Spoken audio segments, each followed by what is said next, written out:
Hello, friends, and welcome back to the channel. I'm your host, David Steele. Today is going to be part 2 of our conversation with Ben about one of the greatest video games ever made, and that is The Last of Us Part 2. Guys, if you like this video or any of the other videos, please hit that like and subscribe button. It's the only way that I know that you're enjoying the content. And guys, leave me a comment down in the comments section. What did you like about The Last of Us Part 2? What didn't you like about The Last of Us Part 2? Are you excited for the series dropping this weekend?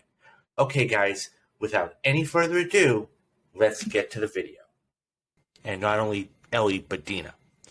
So once they leave, let's talk about the environment, because so the WLF, okay, is the Washington Liberation Front. We're going to get into other factions in a few minutes.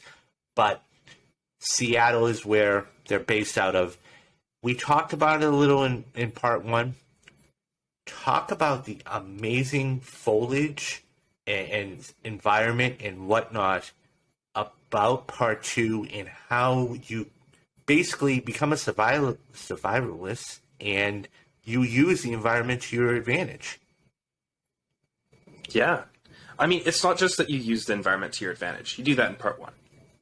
What I love about this game is how much bigger it feels. In part 1, I feel like I got glimpses of these little places. I got to learn about Billstown, this small little section outside of Boston. I got to learn about Pittsburgh, and you spend a lot of time in Pittsburgh, but I mostly knew the streets. And I mostly knew about the sewer system just off the shore. You get to learn about the university, which feels like an entire campus. You kind of walk through and explore. It's a guided tour. There is nothing guided about how Last 2's environments are built.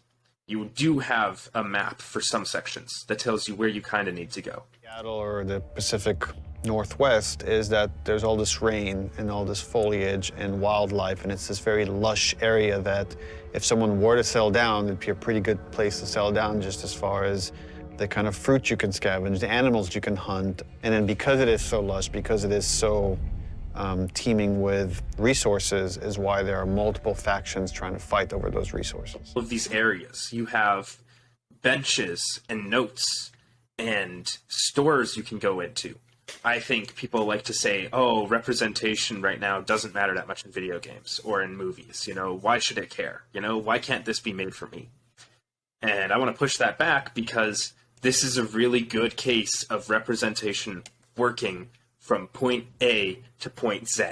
Does not matter where in the game you have representation that builds on the characters, that doesn't feel just taxed on to be like, oh, Ellie's gay.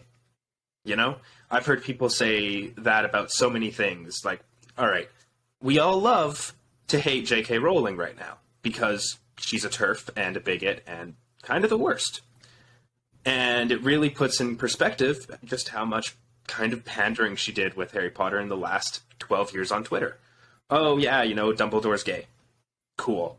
That did very little for the story, if not make things a little weird between him and Harry at points.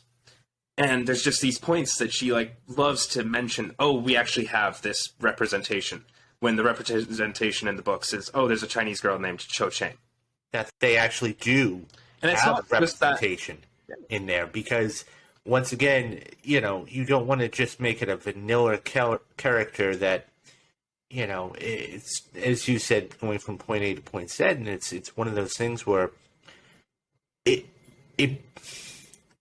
something that needs to be said or, you know, shown, because everybody plays video games. The large demographic, you know, is the 18 to 34 crowd, males and females.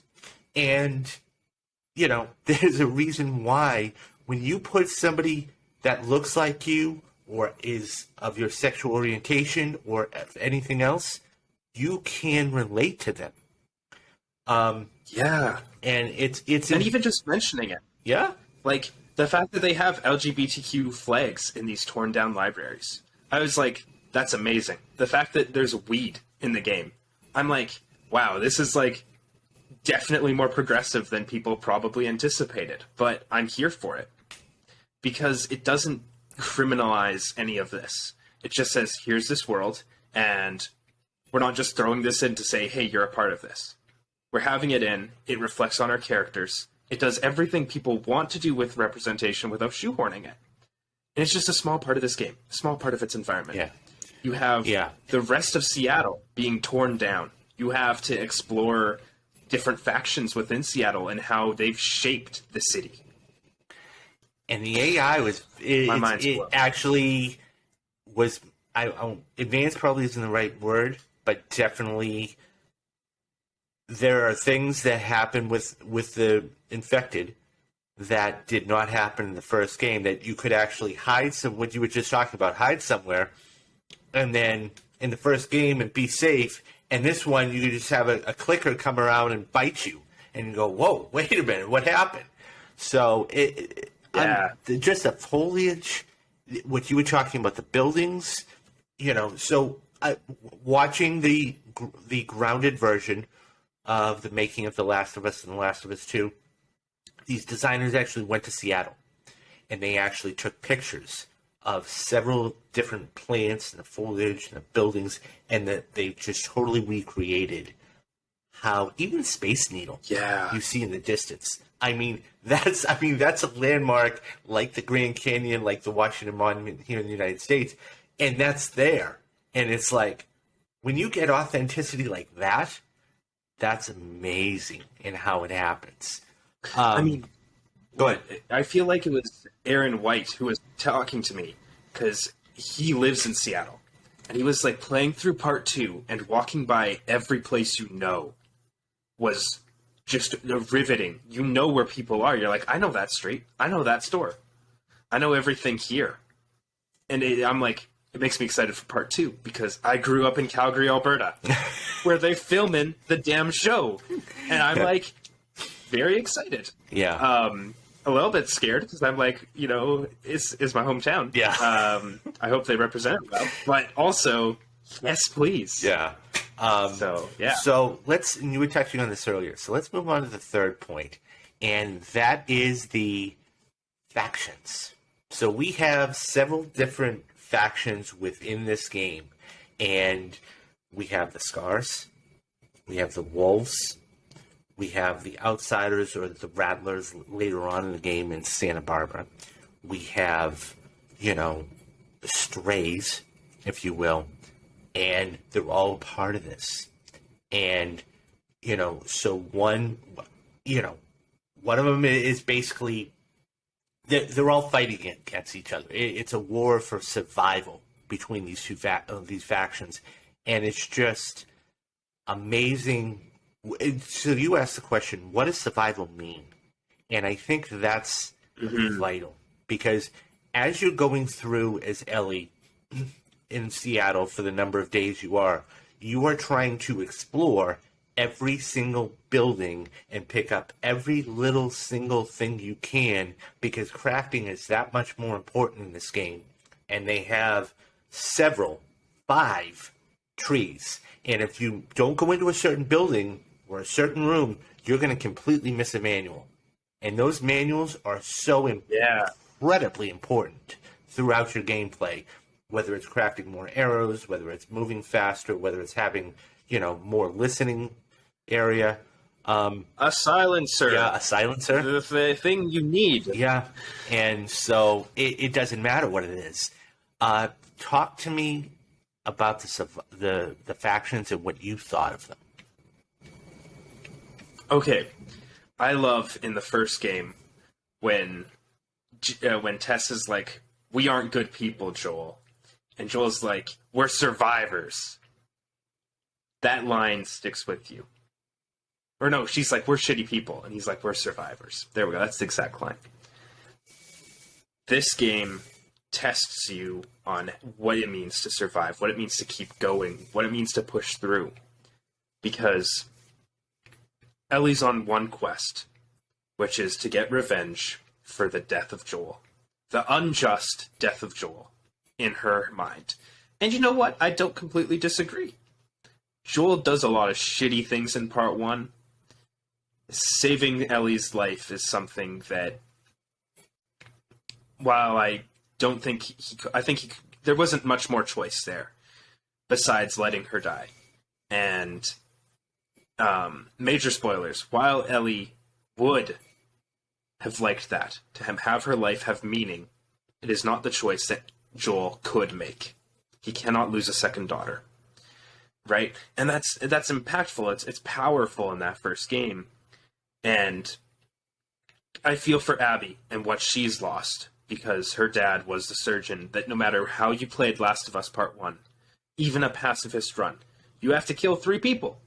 You have to kill bloaters in the boss fights, and you have to kill the surgeon. Yourself as the player. Does not matter. Marlene dies in a cutscene. No one cares. But you killed that surgeon as the player.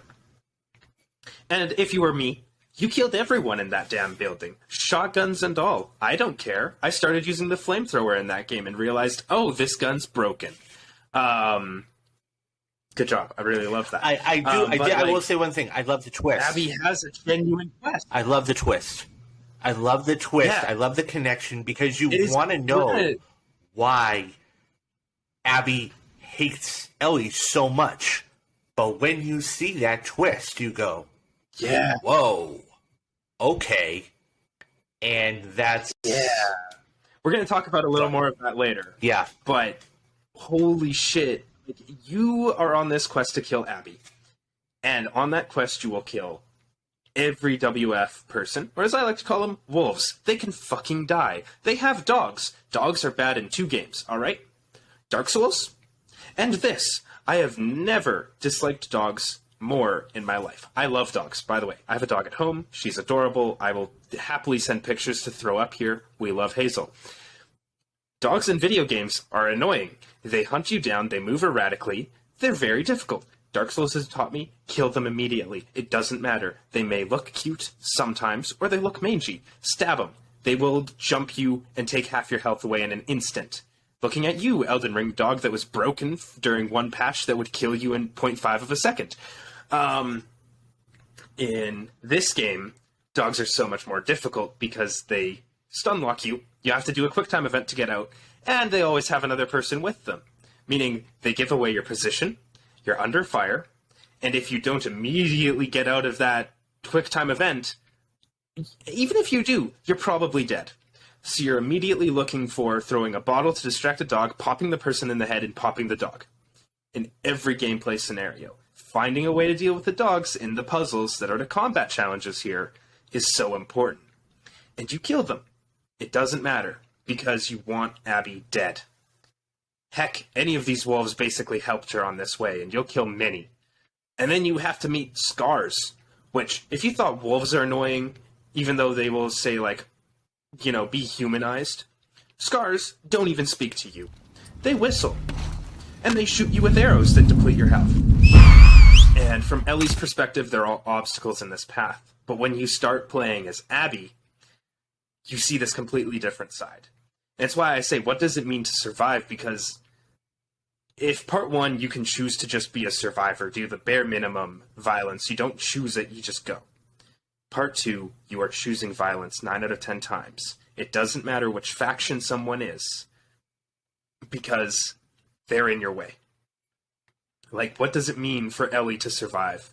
And for her to survive, she needs Abby to die. And anyone else in her way will have to die too. And she wrestles with this a lot because there's people she kills that she doesn't feel like she should. I'm reminded of the girl who has a PS Vita playing a game with the worst soundtrack in the world on it at the time, who's just doing her own thing. And then you surprise her asking where Abby is, and she doesn't want to help you. She tries to stab you, and you stab her in the neck, and then she dies. And you're like, and Ellie's like, oh shit, oh shit, oh shit, oh shit. And it's like, yeah, because, I don't know, in part 1, death feels like I'm always killing the bad guy. Whether it's, you know, especially if it's David. Fuck that guy, that pedophile, cannibal, dickhead. He can die, right?